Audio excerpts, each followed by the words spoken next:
राज्य विधिमंडळाच्या पावसाळी अधिवेशनादरम्यान विधानभवनात झालेल्या जोरदार राडा आणि त्यानंतरचा वाद विधानभवनात आमदार गोपीचंद पडळकर आणि जितेंद्र आव्हाड यांच्या समर्थकांमध्ये झालेल्या राड्यानंतर विधानसभा अध्यक्ष राहुल नार्वेकर यांनी कठोर पावले उचलली आहेत। अधिवेशनात केवळ आमदार, त्यांचे पीए आणि शासकीय अधिकाऱ्यांनाच प्रवेश देण्याचा निर्णय आज घेण्यात आला। गुरुवारी विधानमंडळाच्या पावसाळी अधिवेशनादरम्यान विधानभवनात मोठा गदारोळ झाला। भाजपचे आमदार गोपीचंद पडळकर व राष्ट्रवादी काँग्रेसचे आमदार जितेंद्र आव्हाड यांच्या कार्यकर्त्यांमध्ये वाद झाला आणि अचानक तो वाद हाणामारीपर्यंत पोहोचला। पोलिसांनी आव्हाड यांचे कार्यकर्ते नितीन देशमुख यांना ताब्यात घेतले तेव्हा आव्हाड यांनी थेट पोलीस वाहन अडवण्याचा प्रयत्न केला।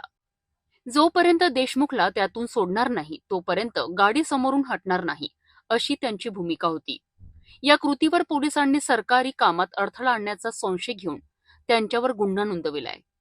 विधानसभेचे अध्यक्ष राहुल नार्वेकर व विधान परिषदेचे सभापती राम शिंदे यांनी घटनाक्रम गंभीरतेने घेतला। त्यांनी दोन्ही पक्षांच्या नेत्यांवर आणि त्यांच्या कार्यकर्त्यांवर कारवाई करण्याच्या सूचना दिल्या आहेत आणि अहवाल मागवण्यात आला आहे। पुढील काळात विधिमंडळाच्या परिसरात परिस्थिती नियंत्रणात ठेवण्यासाठी कठोर पावले उचलली जाणार आहेत। या सर्व घटना पावसाळी अधिवेशनादरम्यान घडलेल्या असतानाच नागरिकांमध्ये तीव्र नाराजी निर्माण झाली आहे। विधानसभा अध्यक्षांनी गरज भासल्यास फक्त आमदारांचे सहाय्यक आणि अधिकारी यांना इमारतीत मोकळा प्रवेश मिळेल अशा नवीन नियम निश्चित सूचना देखील दिल्यात। दिनांक 17 जुलै 2025 रोजी 17:45 च्या सुमारास मुख्य पोर्चमध्ये अचानक दोन अभ्यागतांमध्ये आपसात मारामारी चालू झाली। विधानमंडळाच्या प्रतिमेमध्ये अशा स्वरूपाची घटना यापूर्वी कधीही झालेली नाही। सदस्यांनी विधानमंडळात येताना कोणत्याही अनाहूत व्यक्ती व अभ्यंगत यांना विधिमंडळाच्या परिसरात आणण्याची मुळात कोणतीही आवश्यकता आहे असे मला वाटत नाही।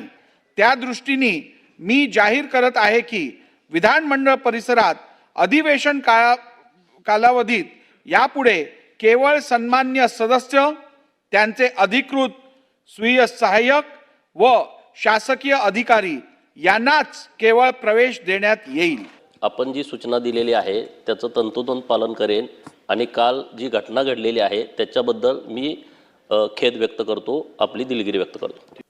काल जेव्हा ही घटना घडली तेव्हा मी सभागृहातच नव्हतो, मी परिसरात पण नव्हतो। मी जेव्हा ही घटना घडली तेव्हा मरीन लाईन्समध्ये होतो।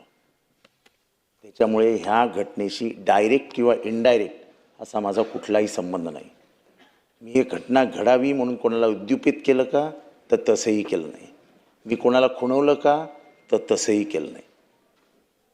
राहिली गोष्ट ह्या लोकशाहीच्या मंदिराची, ही मंदिरात घडलेली घटना कोणीही घडवली असेल, कशीही घडली असेल,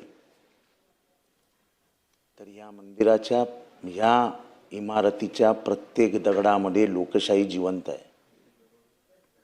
हा मंदिरात झालेली ती अप्रिय घटना ही कशी घडली, काय घडली हे माननीय मुख्यमंत्र्यांनाही आम्ही सांगितलं, टीव्हीच्या सगळ्या चॅनल्सवरतीही आहे आणि त्याच्या जवळपास मीही आपल्याला कुठे दिसत नाही आहे। त्यामुळे झालेली घटना कोणामुळे घडली, का घडली याच्याबद्दल मला बोलायचं नाही। पण अध्यक्ष महोदय, मी आपल्याकडे काल निवेदन केलं होतं की माझ्या व्हॉट्सअपवरती, माझ्या ह्याच्यावरती मला अत्यंत गलिच्छ भाषेमध्ये शिवीगाळ करण्यात आली, मला मारण्याची धमकी देण्यात आली। मुख्यमंत्री देवेंद्र फडणवीस यांनीही विधिमंडळात झालेल्या राड्यावर संताप व्यक्त केला आणि सर्व आमदारांना राजकारणाच्या पलीकडे जाऊन विचार करायला सांगितले। अध्यक्ष महोदय, धमकीचा उल्लेख करण्याला कोणाची मना नाही।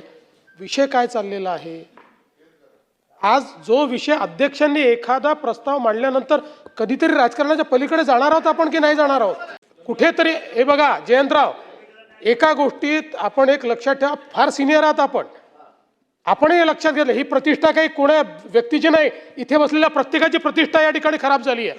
आज ह्या ज्या शिव्या बाहेर पडतायत त्या काही एकट्या पडळकरला किंवा यांच्या माणसाला नाही पडत आहेत, आपल्या सगळ्यांच्या नावाने या ठिकाणी बोललं जातं की हे सगळे आमदार माजले म्हणून। जरा काही गांभीर्याने घ्या, ही प्रत्येक गोष्ट अशी पॉलिटिसाइज करून आपण महाराष्ट्रातल्या जनतेला काय सांगणार आहोत जयंतराव, हे बरोबर नाहीये।